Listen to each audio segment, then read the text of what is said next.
But Shakib থাকলে মাঠটা সবসময় গরম থাকে। পার্সোনাল অপিনিয়ন, তামিম ইকবাল আসলে হ্যাঁ দেশের জন্য ভালোই হবে আমার মনে হয়। এই সব জার্সিতেই 75 লেখাই থাকে সাকিব আল হাসানের একজন ভক্ত।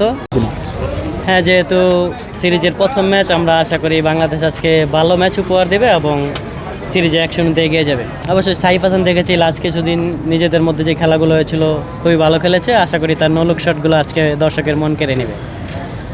কি মনে হচ্ছে সিরিজটা হোয়াইট হাউস করতে পারবে পাকিস্তানে?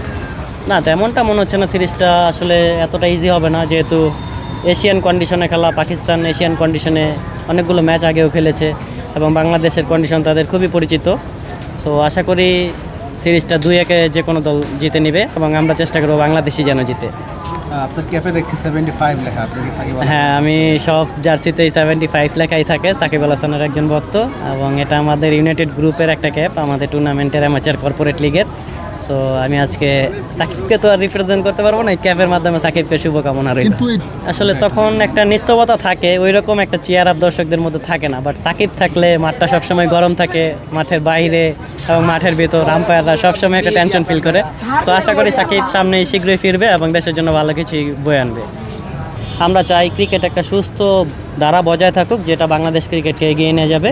তো সেখানে আমি কোনো দলকে এগিয়ে রাখবো না, সেটা ক্রিকেটের স্বার্থে যে কেউ আসুক, যেন দেশের উন্নয়ন। পার্সোনাল অপিনিয়ন, তামিম ইকবাল আসলে হ্যাঁ দেশের জন্য ভালোই হবে আমার মনে হয়। তামিম যেহেতু একজন স্পোর্টসম্যান প্লেয়ার, সো সে অনেক কিছুই বুঝে। সো আমি আশা করি তামিম আসলে অবশ্যই ক্রিকেটের জন্য ভালো হবে এবং তিনি দেশের ক্ষুদ্র একবারে নিগোষ্ঠী থেকে শুরু করে দেশের ক্রিকেটের উন্নয়নে বড় ভূমিকা রাখতে পারবেন।